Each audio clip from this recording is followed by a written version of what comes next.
And that breaking news tonight coming out of Birmingham, where a shooting investigation is now underway. Thanks for joining us tonight at 10. I'm Carla Wade. I'm Guy Rawlings. Birmingham police tell us at least 3 people have been shot.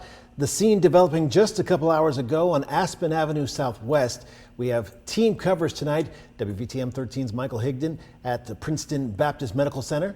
But we're going to start things off with Aaron Llewellyn, who has been on that scene all evening long. He is joining us live and local there now. Aaron, what can you tell us right now?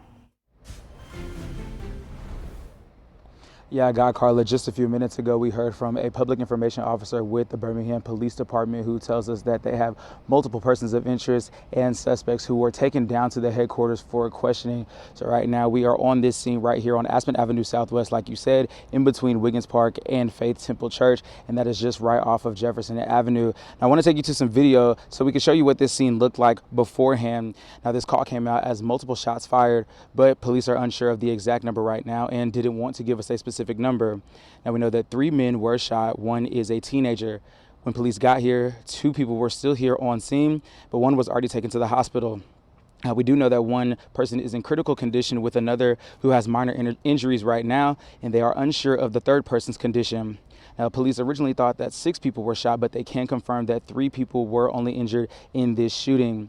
Now, the PIO that we talked to says from his knowledge, from his years of experience as a police officer, this could have been a shootout based on the number of shots fired.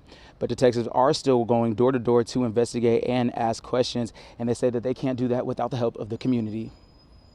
We're so grateful for our community members that called us in when we heard multiple gunshots fired, because there are not any shot spotters in this area. So our community members, they stepped in big. They made the call so that our officers can get dispatched to this area to see what was going on.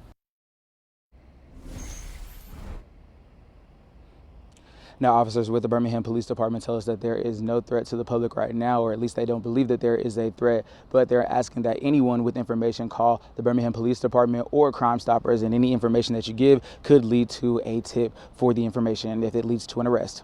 For now, we are live here in Birmingham. Aaron Llewellyn, WVTM 13.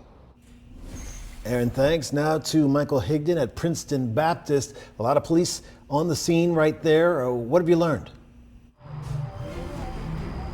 I've been on scene for about an hour at this point in time, and I can tell you there has been a lot of police activity. In fact, 2 officers I saw were stationed around kind of the backside close to the emergency room entrance. And then, as you can see behind me, there is also activity here in the front. I've counted at least 2 officers here on scene, investigators going in and out of this front entrance. You can also see a tow truck is on scene. They've really been focusing their efforts on a white SUV that was parked right in front of the doors. But I want to show you some video to give you kind of a closer look at what we're dealing with here. At this point in time, we know there are 3 shooting victims. At first, police said that there were potentially 6, but they came back and clarified there are 3 victims who were shot. 1 is in critical condition. Another has non-life-threatening injuries, and then they're still working to learn the extent of the injuries of that 3rd victim. They do expect all of them to survive, though. They also clarified that one of the victims is a juvenile. They did not clarify the age of that victim, though, so unclear right now if it was a child or a teenager. So we're still working to learn that. But like I said, they've been focusing their efforts on a white SUV. I could see them taking pictures, especially as the tow truck got here. They haven't loaded up the SUV yet onto the tow truck, but it is still here. And as I said, investigators still working. So over here at the hospital, it is quiet, but it is still an active scene as BPD continues their investigation. Reporting live in Birmingham, I'm Michael Higdon, WVTM 13.